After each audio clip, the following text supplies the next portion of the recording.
like, how do I take care of myself in order to get a clear picture every day to stay on the goals and stay focused. Mm-hmm. And it's kind of the same, when it comes to the discipline of, sports or soccer or whatever it may be. I didn't realize it was the same when it came to leadership and business, So I think the coaching experience really, you guided me and helped me to understand, okay, what's going to help take care of Charles so that Charles can take care of others. Yeah. Because for me, I'm always, my propensity is to serve and to take care of people, but I can't take care of people if I'm not taking care of Charles.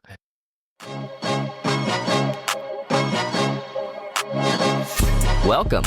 You are listening to Season 3 of the Bonafide Leaders Podcast, a podcast that exists to inspire legitimate and authentic leadership in the workplace and beyond. And I'm your host, Tim G. Williams.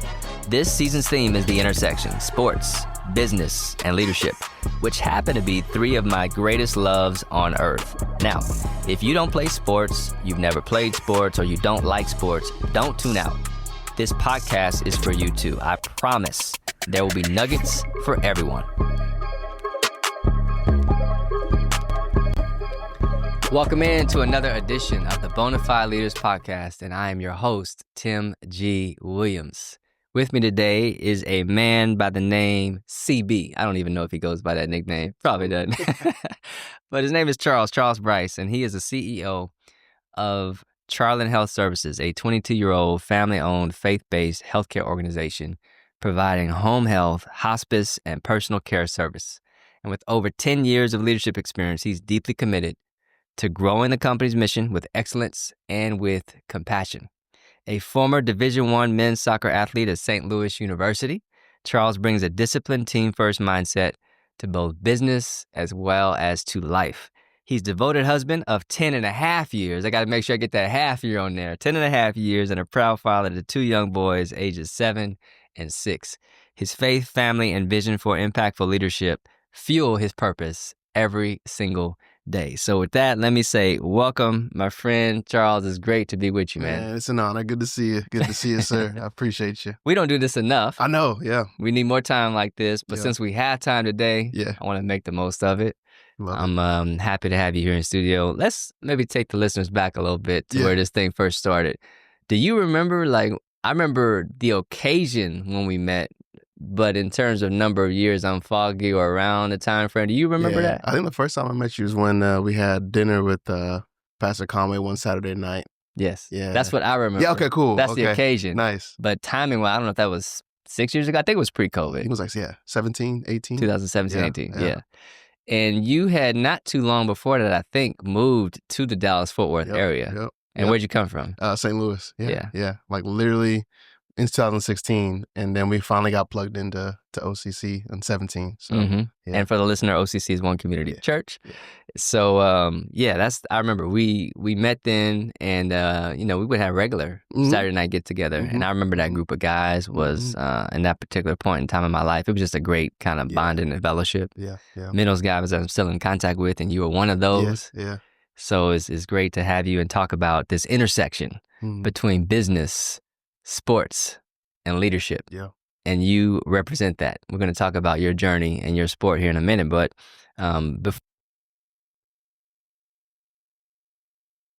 which was coaching. Yeah.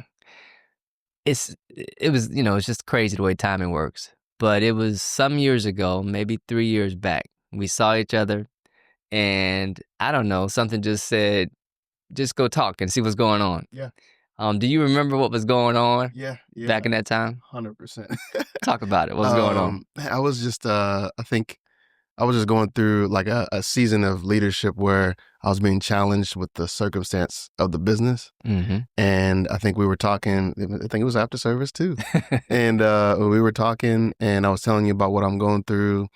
And you just were like, let's talk. You know? And then after that, I was like, this is what I need. I don't know what to do. I'm young, I'm learning the industry. I'm a clinician. Now I need to learn these leadership skills. How do I do that in a way that's still, excellent?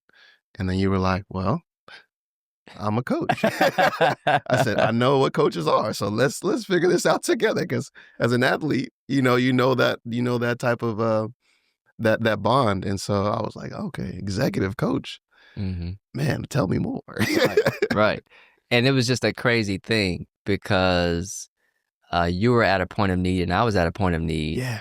I was wanting to build the business, build the practice. That's right. And, I could just sense, just having spent enough dinners with you, that things were heavy. So talk a little bit about, I want to hear the before and after. Yes. From your perspective. Yes. Something I've never really asked you in detail about. And so where were you? Where was the business? What was the leadership position that you were kind of facing before coaching? And then we'll talk about kind of where we went after that. Yes. So I think for me, not understanding leadership in terms of the business aspect, but in terms of, sports or different, or being a clinician, because I was a clinician. So taking care of patients, I knew leadership in that area, but I didn't know leadership from a business standpoint, from how do you galvanize people? How do you lead yourself well so that other people can follow?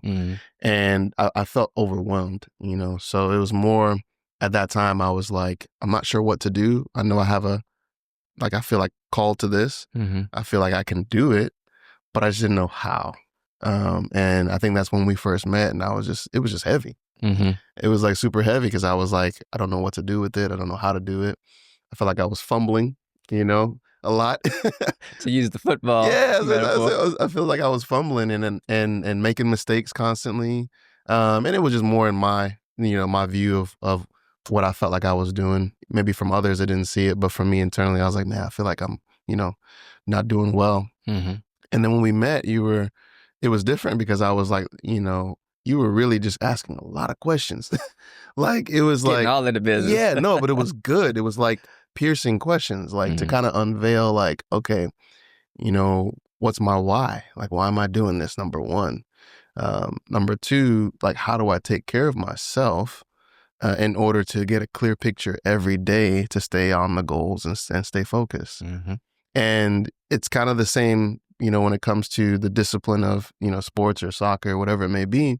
I didn't realize it was the same when it came to leadership and business, So I think the coaching experience really, you guided me and helped me to understand, okay, what's going to help take care of Charles so that Charles can take care of others. Yeah. Because for me, I'm always, my propensity is to serve and to take care of people, but I can't take care of people if I'm not taking care of Charles. That's right. And you really helped me to kind of see that, really clearly. One of the things as a coach, we try our best to be neutral and not be biased. If you're a professional coach, that's what you're trying to do, okay? It's different than when you are a sports coach. In some ways, you're kind of not biased. In some ways, you are not neutral. But as an executive coach, my role is to be a neutral third party, but still an advocate for you, but I can't tell you what to do. And it was incredible for me as you would talk about what you believed to be true. And as I heard those words back, I would try to raise that mirror back to you to say, is this what you really believe to be true? And it was incredible for me to watch your eyes begin to open and have a different perspective on actually what you were doing that was working and that was right. Yeah. And that to me was the part, even as a coach today, no matter who I'm coaching, when that light bulb starts to come on, it's one of the best feelings ever. What was it like for you as you began to grow in your own awareness? I think it was, I mean, you said it perfectly. I think like the light was shown and I was like, oh, wow, I did not realize that this is what I need to do. And like you said, you weren't really telling me what to do.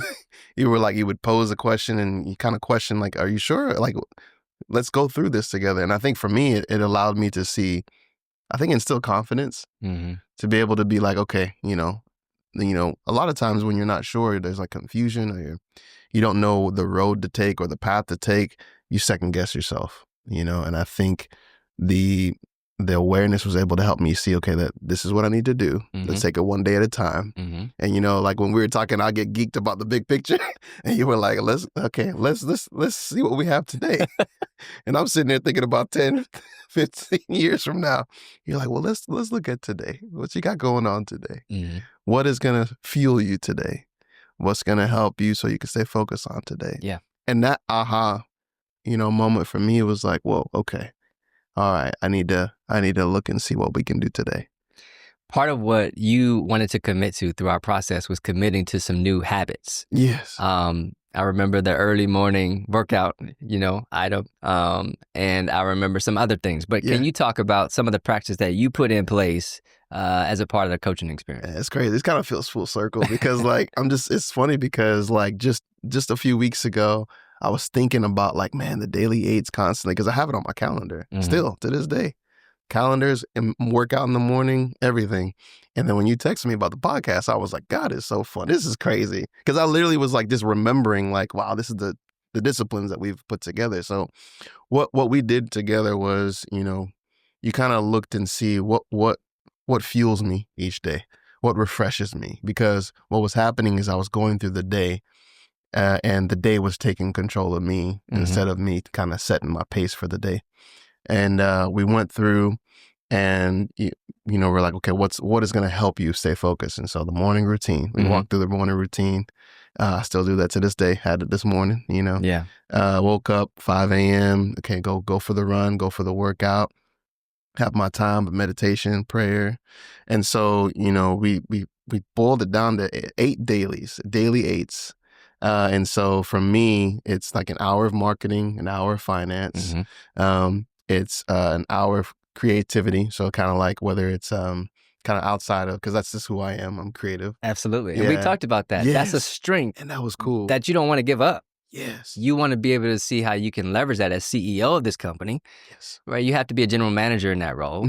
How can we take this beautiful, magnificent piece of who you are and what you bring and still do these other things too? Yes. And that was an aha moment for me because I was like, oh, okay, I can still be me. And even though I don't like to manage and operate, I'm not saying, I'm just saying, but it's I can still be me and do it in my, put my own skin on it. And then the other part was, which the biggest thing is with 30 minutes spending time with the Lord, 30 minutes with my wife, just unhurried time every day, 30 minutes with the kids, unhurried time every day. And so all those daily 8s, it's on my calendar stacked. And so there's some days, where it gets a little hectic and that 30 is not 30, it's 10, 15. It's okay. I'm able to know that, okay, I gravitate towards that and it's given some amazing structure to my life, you know? And like I said, there's some days where I'm not able to hit all of them, but I always go back to it, you know, and I see where I'm able to serve others better, because I'm refreshed. Yes. Yes. It's a beautiful thing. Yeah, man. It's crazy. When the leader is jacked up, sometimes it's tough for the organization to be right. But when the leader has their mind together, my experience, I found for my own self that, okay, I'm in a better situation to be able to be more impactful in a positive way for the organization that I'm leading. That's good. And it seems as if you got some fruit from that too. A lot of fruit. Last thing on this was, it also seemed like when we got started, even though we were primarily focused on personal development, leadership related aspects, there was also this business aspect. And there was payroll and some other challenges. Talk about that a little bit, where things were and kind of where things moved. Man, it's that was a big struggle. And I think it's because we're in healthcare and insurance is our payers, right? And so it's not like straight cash. It's you got a day sales where you're lagging to where you provide the service and then you don't get the fees until later. And so me coming into the industry, I knew how to take care of patients, right? That one, care was good. That's one thing I know very well. But there's a whole nother side of healthcare. It's the business of healthcare. That's right. And so, for me, I would get overwhelmed because, I would be like, where do I start? I have this big vision and this is where we're at. And so just like the daily 8s, we kind of took chunks and said, okay, what can we do today? Okay, part of the daily 8s was our finances. Just go through it. If there's concepts I need to learn, I would learn. So in the last 2 years, I had to learn accrual accounting versus cash accounting. Nice. So I flipped the business over from cash to accrual. But that came from those small little daily habits over the last several years to be able to say, okay, what can I do today to learn a little bit more and grow? And we had probably the hardest year of my career the last 2 years, but because of those daily 8s, we're able to now come out of it, and it's been a blessing. So for those out there who are paranoid, particularly men, Yeah. Believe it or not, when I think about my client base, sometimes I get asked this by prospective clients. They're like, hey, do you coach this? Do you coach that? And I coach all types, Yeah. all ages, a wide range of ages and backgrounds and skills, primarily leaders and executives. But men, for whatever reason, tend not to want to raise their hand for help. Man. We were just talking before we got on camera about a man who does not want to raise their hand. Come on now. Even though the help is there and you need it, right? Yeah. What would you say to that listener out there who's contemplating the fact that, man, I'm in a tough spot. I could probably use some help, but I don't know if I want to go through this coaching thing. What do you say? Yeah, I think I would say, what are your goals? Like, what do you want? And if you're stuck at a place where you're not where you want, like, to be, then I think for that person, it's kind of look at yourself and say, okay, what do I need to do to get there? And so the reality of it is that it's not in yourself. It's going to have to be someone else who, knows how to do it. And we talked about this before, Michael Jordan, but then you have Kobe. Kobe mimicked everything about Michael Jordan. And he was honest with it. He was like, I'm going to copy everything He's did. the best, and I want to be the best. That's it. So I'm going to copy I'm going to copy him. And so he literally just copied everything. There was a couple highlights we looked at that he would do fadeaways and it's the exact same movements of Michael. Mm-hmm. And so I think, Kobe knew, okay, I got to be the best. I got to figure out what the best does. And I think for someone who's like considering coaching, I think that's the key, right? Like, you want to be the best, you want to get better. That's the solution. Yeah. Find out from someone who's been there, and has done it and was successful, and learn from them, and then see yours, and then apply. You got to apply. You can't just learn and not apply. Well, you could. That may not give you the result you want. Yeah, ain't gonna help at all. Love it. All right, so look, let's make that shift to talk about this idea of sports. Yeah, and you've already made a few references, cool. So clearly sports is a part of you. Yeah. Man, I'm just curious because I've never asked you this. What was your first sport that you played, going way back? The very first sport you played, participated in that you remember? Man, it's just soccer. It was soccer? Yeah. Okay. It's always been soccer. Okay. Yeah, so who introduced you to the sport of soccer? My dad, yeah. Okay. Yeah, my dad, he played soccer back in Nigeria and then came to the States. And when I was a kid, he played in this like a league. I think it was a semi-pro league. Mm-hmm. And I just remember vividly as a kid, like going to the field and watching him play. And then I just remember the first image of him doing a bicycle kick. Oh, wow. And it was ingrained. I think I had to be like 4 or 5 or something like that. And I think from there, I was like, this is cool. And then from there, it was just always soccer and basketball. Those are the two. Yeah. Those are the two. Yeah. So what did you like? I mean, outside of the crazy bicycle kick. Yeah. I think if my dad did a bicycle kick, yeah. I would have been on soccer too. What other than that attracted you to the sport? I was fast. So it was cool because I could show my speed, I love track too, but I think just running by people was cool. It was just fun, like just to beat someone as a kid, like you think of like the cartoons like Sonic or Flash, Roadrunner. Me. Roadrunner, man, that's the best. And that was one of my favorite ones, actually, Speedy Gonzalez. Yeah. And so I think mimicking those cartoons and just running was kind of fun, So early on, did you have a sense that were you more like a fish out of water, or were you more like a natural when you first got going? Natural. Yeah, I think I would say natural, but a little bit of raw too, because I just was like, I just wanted to play, but I didn't want to apply myself. Like put the discipline in to do the tasks to get better and better and better. Mm-hmm. But I was just naturally like big, fast, like a raw talent. Yeah. Mm-hmm. So as a kid. So. Okay. And then you talked about basketball. Yeah. Did you play basketball for recreation? Did you play like on a team? How'd you do basketball? So it started in neighborhood, all the kids in the neighborhood. I mean, I played just every summer with my neighbor and all the neighborhood kids. We would just literally play from 12 to the light, the street lights came on. Yeah.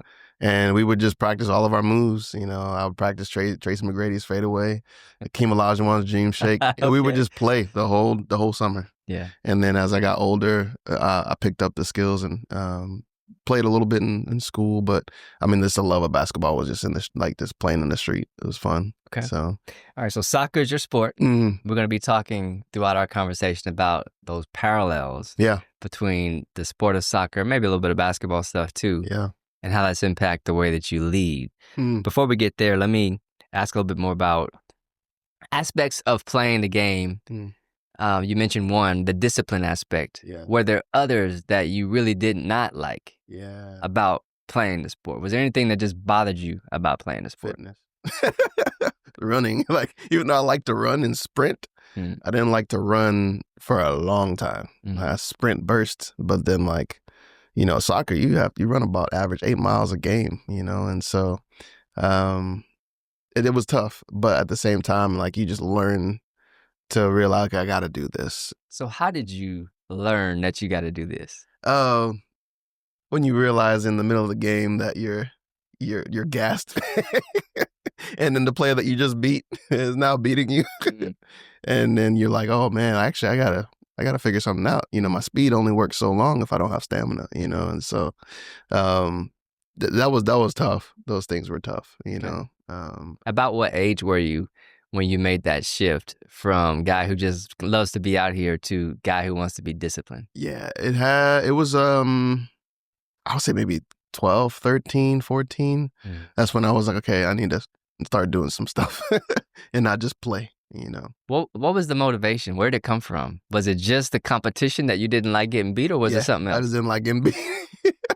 I think that was the biggest thing is we wanted to win, you know, like as a kid, you're just like, man, I don't like this guy beating me or, you know, us losing. And so I think those are, when I look back on my life, I was like, those are the things that kind of motivated me a little bit.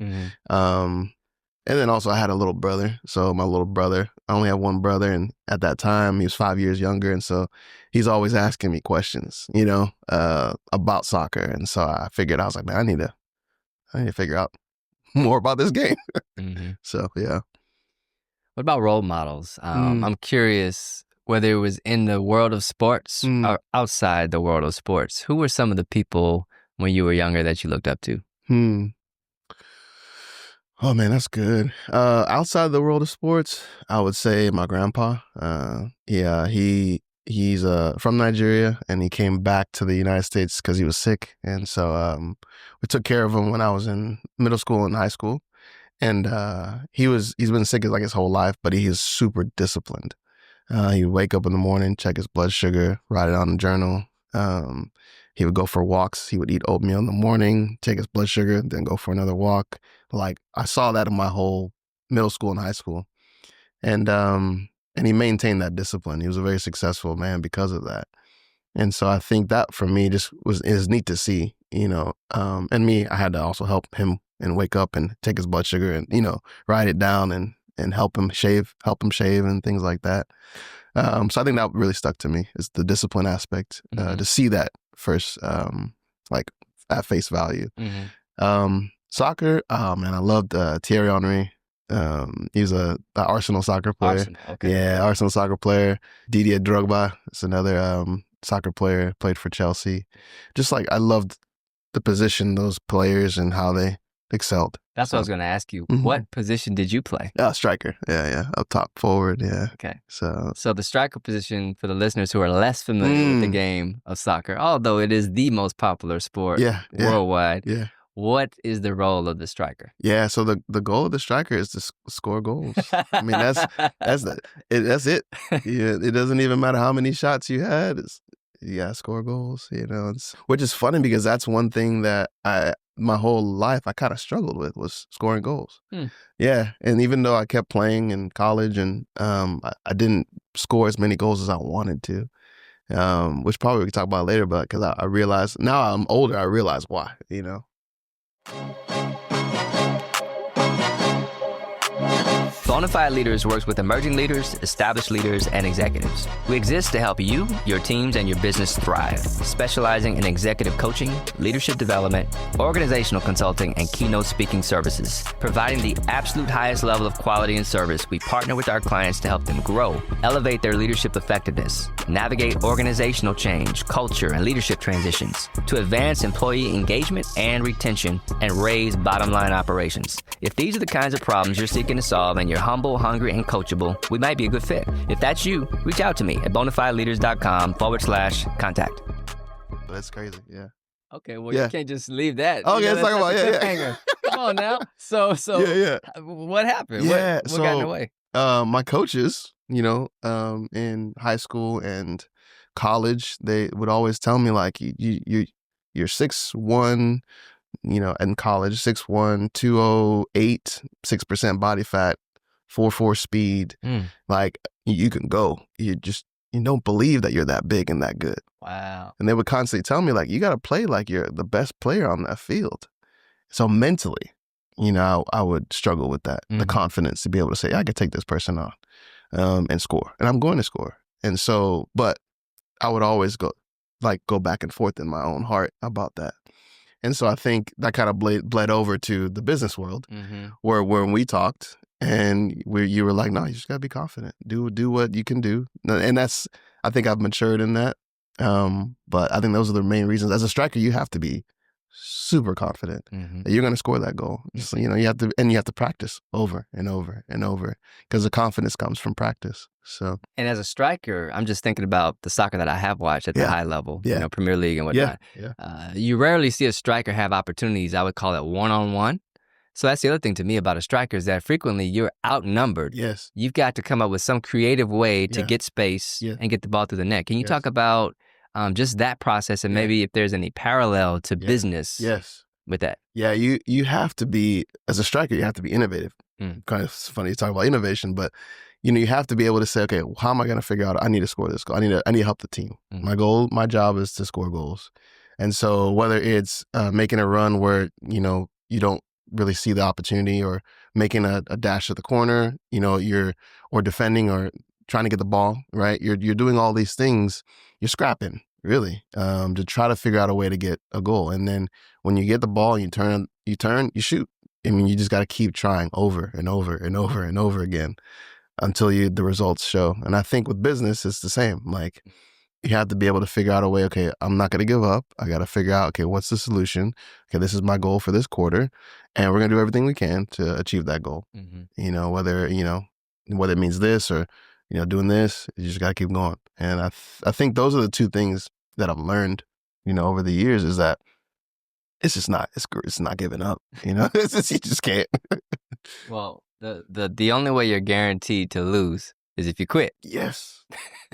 That's facts. You have no way of winning if you quit. Yeah.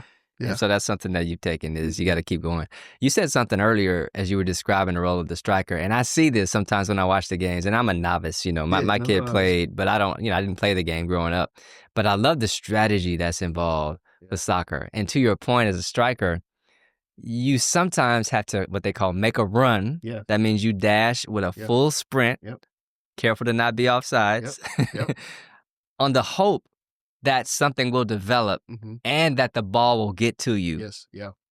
And I wonder, what's that like as a healthcare executive? Sometimes not exactly knowing whether insurance will pay, when they'll pay, whatever. When do you ever face circumstances like that where you have to draw from soccer? Yeah. I think, man, that's so good, because to kind of go back to the soccer analogy that you made, that run usually is not sometimes for you. That run is for someone else. Because when you're pulling, you're going to that corner, you're probably having your midfield go make another run, and then he'll get the ball, right? So that run is really meant for someone else. Like a decoy. It's a decoy, yeah. And so, you're pulling away to create space. And so I think, in business and in healthcare, it's the same. I think you got to do what's required. You have to sow seeds like a farmer. You have to do the job. You have to do the basics. You have to take care of people. You have to take care of patients. Those are the things. That's the run, right? You have to do it. You take care of 20, 30 thousands of patients the right way. And then sometimes insurance may have an issue or not, but you still do it. And because if you don't do that, you still won't have the opportunity to get paid from insurance, so you have to do the basics. You have to do what is right. You have to fight for patients and their care and advocate for them. And you have to take care of your nurses. You have to take care of those who are providing the service, because it's not just the patient, it's the ones who are actually providing that service.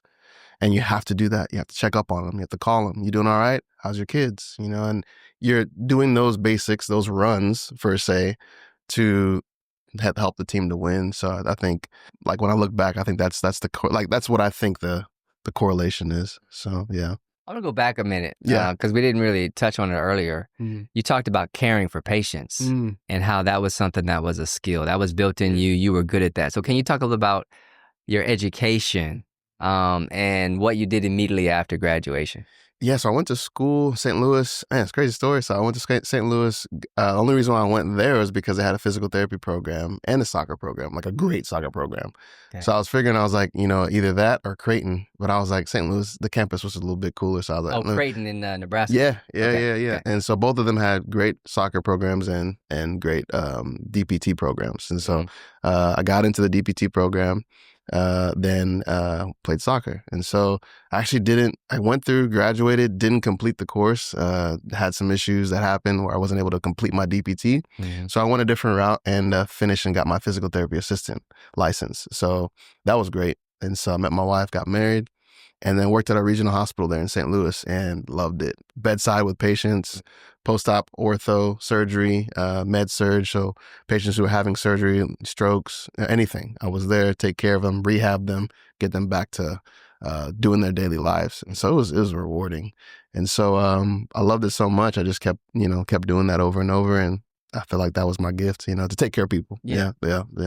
So now I'm connecting the dots. Maybe I shouldn't connect the dots, but I'm thinking back to what you talked about with your grandfather. Yes. Him always being sick. Yeah. Can you talk about maybe your love or your passion for healthcare and caring for people, and how much of that was rooted in you from those days? Yeah, I agree. I think so, because initially I thought I was going to go into sports medicine, like soccer, sports, physical therapy. But for some reason, I just gravitated towards the elderly, and so and I think it was because, learning from my grandpa and learning from what he did, and when you take care of seniors, I mean, they teach you so much. It's wild.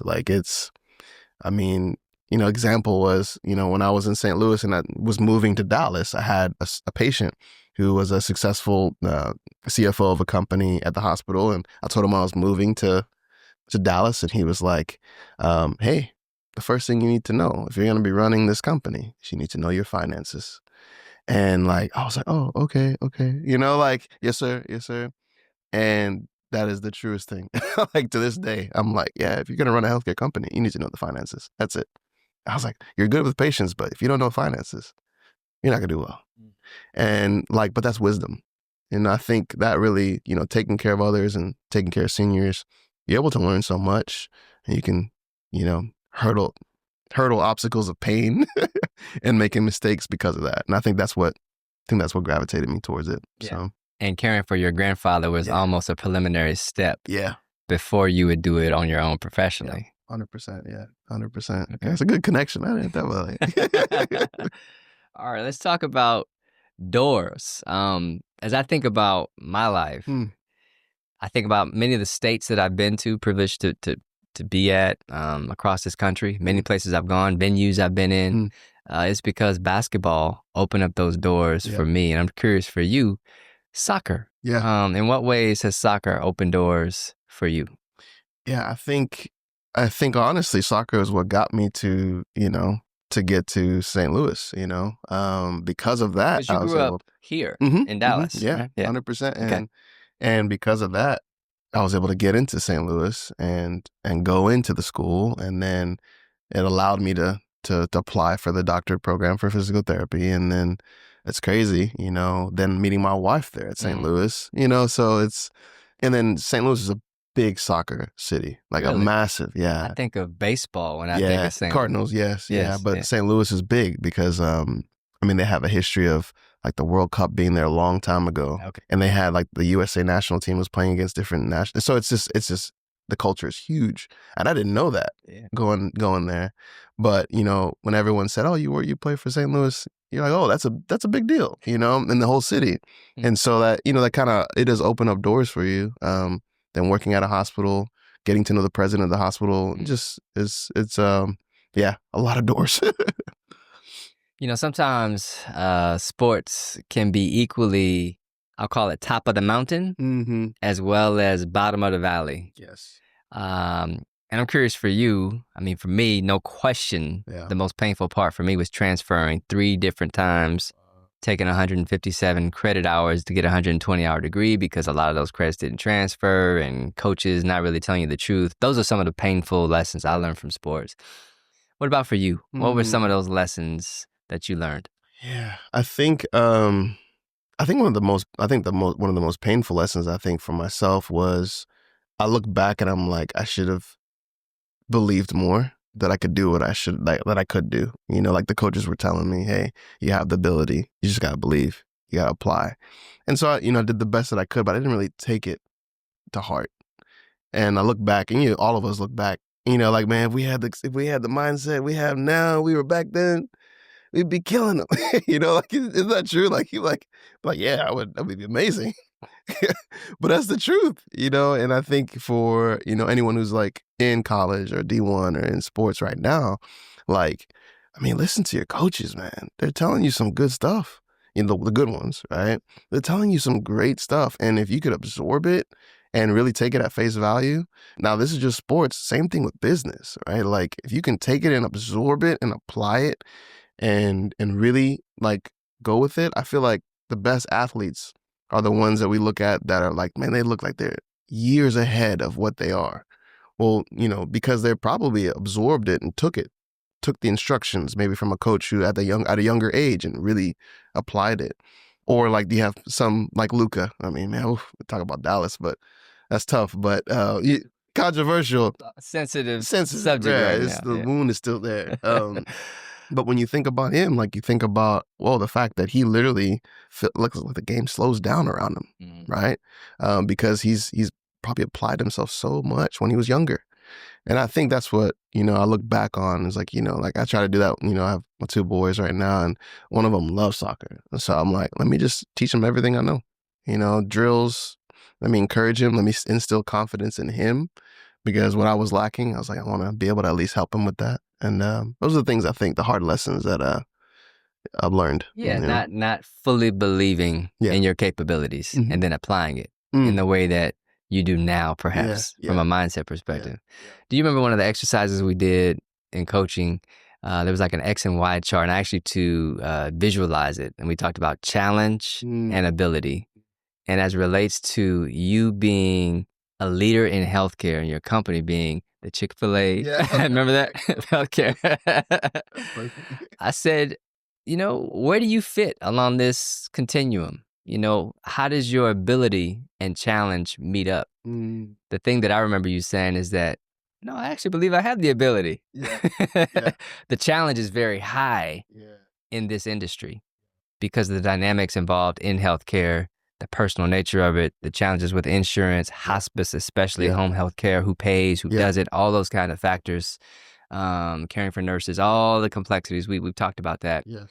But then you realized that, I have the ability to meet the challenge before me. It's true, man. Talk about that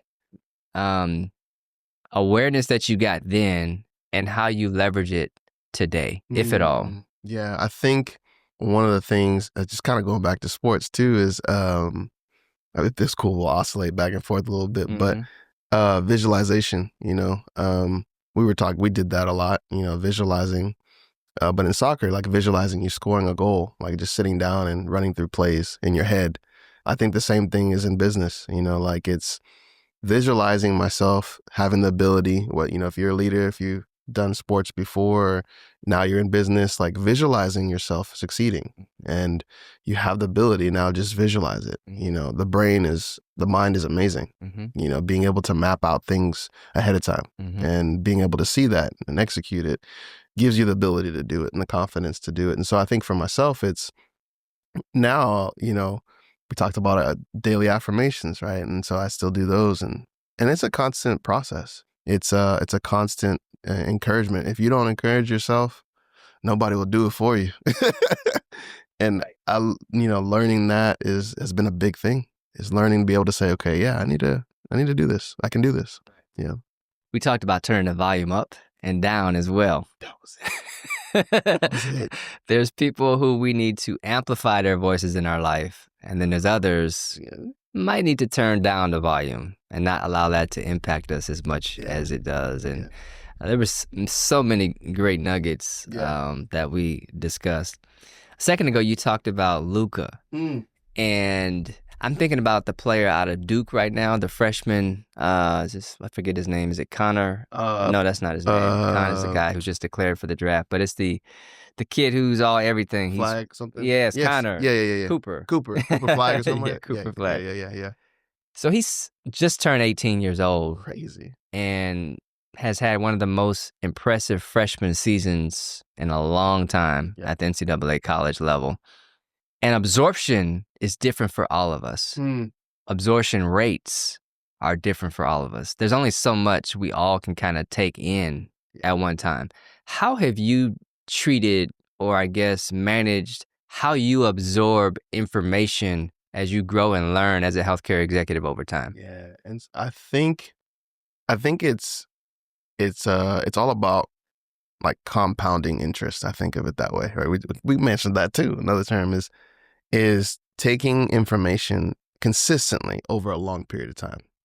A lot of times we try to take the whole and just like download it at one time, but really it has to be those small chunks every day, and taking that information. So for me, policies and procedures are constantly changing, right? So our organization has to partner with policymakers.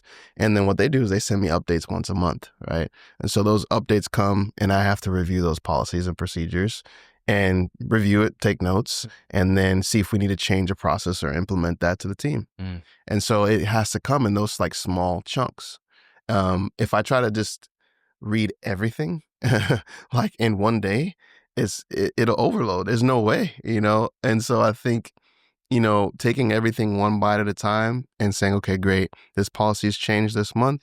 Let me go ahead and take next Tuesday afternoon, and I'm just going to go to Starbucks and review the policy. Because I'm not doing this in my office. I'm going to Starbucks. No distractions. Right. And I'm going to sit down, put my headphones, noise canceling. I'm going to review all the policies. The next week, when we have our team meeting, I'm going to review the summary of what we need to do, and then we figure out what we need to do to execute it.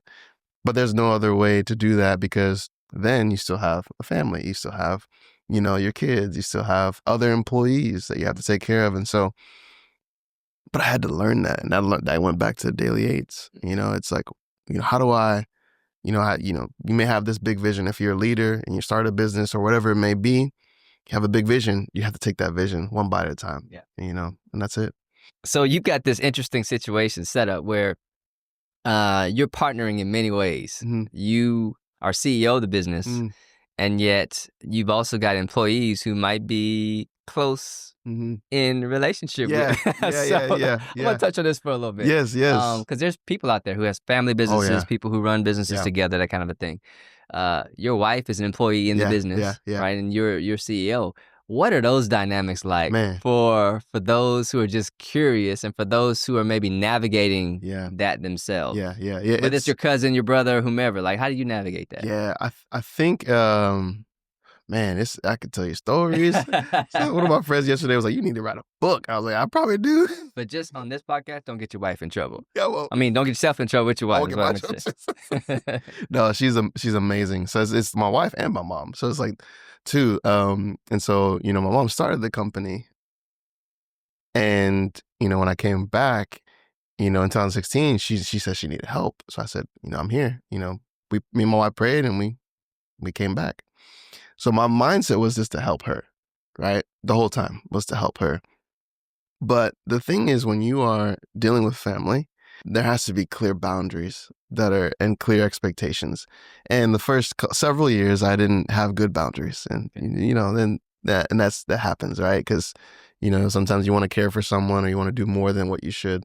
But over time, you just have to establish good boundaries. And so when my wife came in, we and her, have a great relationship. That's when we studied together, like in college, right? So and then we studied together. So that was another thing. It's the relationship. There's some people say, I could never work with my husband or my spouse. That would be me. Yeah. And there's nothing wrong with it, right? And it's true. Like there's nothing. Love you, baby. Love you, baby. Yeah. Right. But go ahead and say that a little bit louder. Love you, baby. But there's nothing wrong with it, right? Yeah. And so, but like we had an affinity before. She was in nursing school and I was in physical therapy school. We go to classes and then we go to the Lewis Annex study in St. Louis. Shout out to you, Lewis Annex in St. Louis. And we'd study. She would study pharm. I studied exercise physiology. And we just learned how to help each other. Then when we both graduated, we both worked at the same hospital in St. Louis. So she would do the night shift and I would work the day shift. So we had an affinity. We created these boundaries to say, hey, if I'm frustrated, I'm never frustrated at you. I'm frustrated at the situation. And I will never talk down to you about the situation. I'll just vent. And so we had those kind of like understandings.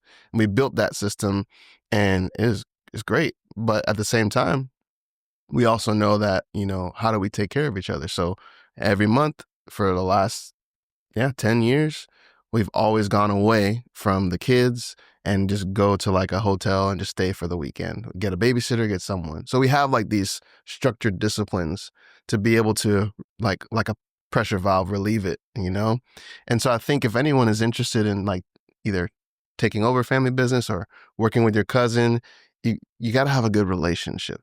Like you got to have a good understanding. Say, hey, like if it's your cousin, say, hey, look, business, we got to be very structured. So like if I'm coming to you with something, it's about expectations and results. It has nothing to do with you as my cousin. Like I love you. You're my guy. We're gonna still be cool after. And I think a lot of times, but if you don't have those boundaries, that person will take an offense and you'll take an offense.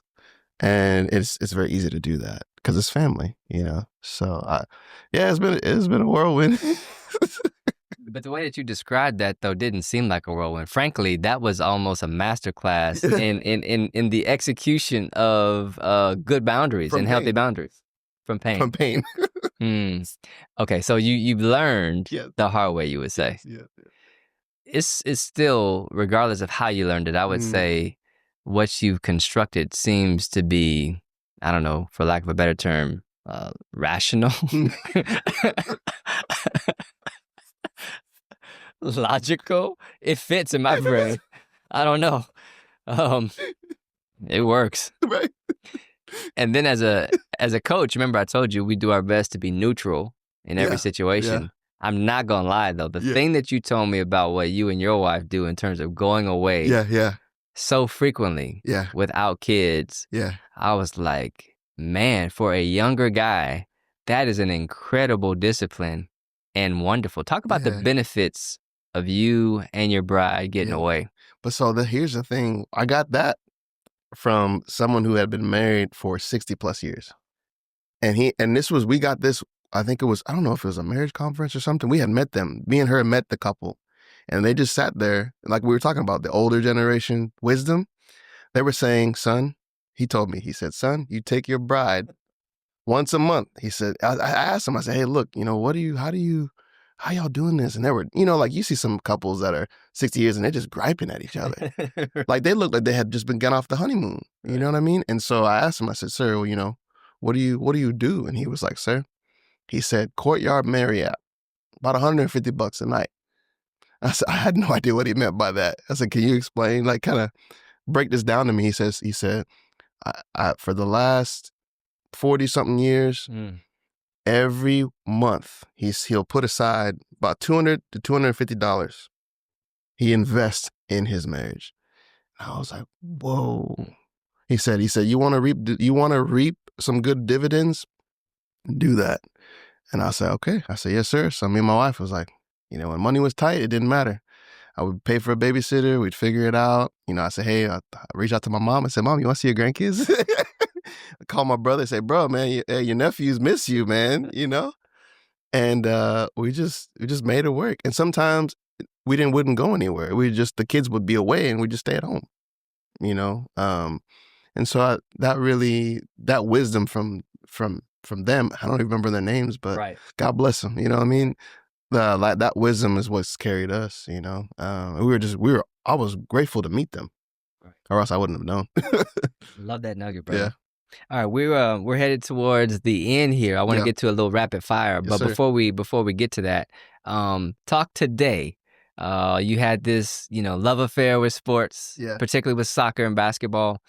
How and in which way are you involved with sports, the game of soccer now today? Yeah, so two areas. I still play every Sunday in the Sunday league. Do you really? Yeah. So we got an adult league, like an open division. It's pretty really ex-college players, ex-MLS players. So high level. High level, yeah, it's high level. You don't have to go out there worrying if you're going to get hurt because somebody's going to do something that, come on, man. Yeah, give you like, why'd you slide tackle me like that, man? Come on, man, this ain't, come on, man. And so, but it's fun. It challenges me because a lot of the guys on the team are just solid, and so I constantly have to keep in shape, run, and it's motivating me. And so, and I did that because I wanted to, we talked about before, I saw my dad play soccer. So I wanted the boys to at least still see me play soccer. That's cool. And that's the only reason why I continued at that high level. And so that's the one way I still stay involved. I coach at one community church, the soccer team for my son. So it's pretty cool. So we, my son's in the league, and we coach, two practices a week and a game on the weekend. And it's great. I think I'm able to take all the knowledge that I've had from D1 and instill all those disciplines and teach my son who's interested. My other son, he loves just being around his brother. And so I was like, yeah, no pressure. If you want to play, you can. But he loves like painting, which I like to paint. And so we do some different things. And but yeah, just enjoying that with them and trying to give them all the knowledge that I do have so that they can, excel. So yeah. Okay. So let's get you out of here on a little bit of rapid fire. Cool. Let's do Some of these might be tough too, by the way. All right, I'm ready. Answer authentically. I'm ready. Let's go. All right. Who's your favorite soccer player today? Who's your favorite soccer player? Thierry Henry. Man, that was easy. Easy. Wow. Yeah, Thierry Henry. And he's been in the game for a minute. Yeah, Thierry Henry. Oh, he's not playing anymore. You want me to do that? Current? Yeah, current. Current. Saka. Yeah, Bukayo Saka. He's what club? Arsenal. Okay, so Arsenal's your favorite team. That's gonna be the next question. That was easy. Yeah. Yep. Mm-hmm. All right. Yeah. Favorite non-soccer sports team. Non-soccer sports team. That's good, man. Golden State. Golden State? Yeah. Give it right. Yeah. Hey, right. Come on now. That's, the Mavericks people, they would get upset at me. Yeah, I know. Before I was a part of the Dallas Mavericks Advisory Council, I had to pretend if that was not my favorite team. But yeah, Golden State was. Yeah. Organizationally, I'm just a big fan. So love it. Appreciate love that culture. Okay, hard question for you. Okay. Someone out there is contemplating, they're a student like you maybe, or maybe they are considering a career change or shift. I'm going to ask you both sides of the coin because I think both are important. Worst part of the healthcare industry. Worst part. They don't adjust for inflation for payments, which is tough. Non-inflationary adjustment. Yeah. It's just tough. Insurance rates, Medicare, you have to offset that with more volume and less cost. So it's tough. Yeah. Just being honest. No, it's good. Flip side. Yeah. What's the best part of healthcare? Recession proof. You still, people always gonna need health care. It may not be as much money as you may need or want, but you're gonna always need the help. Sure. People, unfortunately, will always be sick. As long as people are born. Yeah, they're gonna need health care. They're gonna need health care. Yeah. So it's stability. Yeah, stability. But at the same time, it's not, that's probably another topic about another day. Keep going, sorry. Well, I think I'm wondering if where you're going is it may or may not be lucrative. Yes, yeah. Right? Yeah, it may not, no. But there'll be a continuity to it because people always need care. And if it's too lucrative, then something's wrong. Yeah. I'm just being honest. That's a really good point. Yeah, if someone's doing, like, making a whole bunch of money in the healthcare, then someone's suffering because the margins are not there because everyone's getting the same thing. So something's getting exploited. So nice. That's another. Talk for I love it. See, that's why I had you on. And then learning. I know that you're a big picture guy. You're a creative. You're an innovator. Yeah. I'm curious, what are you learning? What are you reading? Maybe about your industry, maybe not about your industry right now. What's going on? What's happening? What are you thinking about? AI. Yeah. Okay, talk a little bit more about AI in healthcare or AI in general. AI in general. So, we incorporated an AI system to help some of our nurses. So, like, a lot of their time is done charting. And so there's an AI system that we incorporated that allows them to, what would took them 2 hours to chart is now taking them 20 minutes. Physical charting with a pencil pen. Yeah. It's Oasis, which is a home health specific type of documentation system. Takes about 2 hours to do an assessment. About an hour and a half if you're really good. Now AI will condense that to 20 minutes. So it's amazing. So what we're doing is we're incorporating that, and then also looking to see what other offsets AI can do to decrease overhead costs, because like we talked about before, there's no adjustments for inflation. So we have to get creative. We have to figure out ways to take the job of maybe 20 people, 40 people and condense it to an AI assistant. Yeah. It's crazy. So that's what you're thinking about, dreaming about, exploring. 100%. Right now. We've got interns that are doing that right now. Yeah. Yes. Yeah. Outstanding. All right, I'm going to turn to the listener just to kind of wrap up what I call the post-game notes and quotes. A couple things that jumped out to me is overwhelm is real. Regardless of the industry or the title that you have, overwhelm is real. And sometimes the overwhelm gets in the way of our belief. And throughout our coaching engagements, that's something that Charles was able to see more clearly. Once the overwhelm was passed through, now I can clearly see all that I can bring. The role of the striker. I love the illustration about running in the hopes that you might receive the ball, or even as a decoy, and the parallels with the healthcare industry, because you're dependent upon insurance to pay you.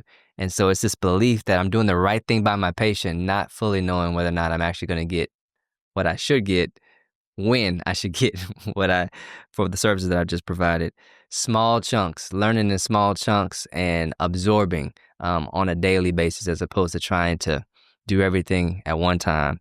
And then lastly, just rhythms. For Charles, it's the daily 8s is what he calls it, but the rhythms of getting away, finance, marketing, dedicating time every day to the activities that are going to generate the greatest benefit. Those are some of the things that I took away from our conversation. So look, Charles, I love what you're doing with this business. I'm going to give you a moment to just tell our listeners, if they want to learn more about you, the business, Charlin Health Services, where can they find you? Just make a little blurb. I appreciate that. So, like I said, I appreciate you having me on here. It's good to catch up with you anyway. So, but yeah, what we do, we're in the DFW Metroplex. We provide home health services, hospice, and then personal care and VA services throughout the Metroplex. You Google us, just look up Charlin, CHARLIN, and, reach out to us. Even if you have questions regarding healthcare services, if your loved one's going to the hospital, and you don't know what to do, our team is there to support you. Like anyone who answers the phone can guide you in the right direction. Even if we're not able to serve you, we will point you, because healthcare is very convoluted and it's very confusing. And so our team is there to kind of point you in the right direction. So whether we serve you or help you, we will be there for you. So terrific. Yeah. Charles, it's been awesome having you on today. Thank you, sir. And I wish you much continued success. Thank you, man. I appreciate you. That's awesome. Thank you so much for listening. If you got value from this podcast, don't keep it a secret. Subscribe, leave a rating or a review, and share it with someone you know. Until next time, remember, our world is starving for bona fide leaders. Take your leadership to the next level by applying at least one thing you heard today.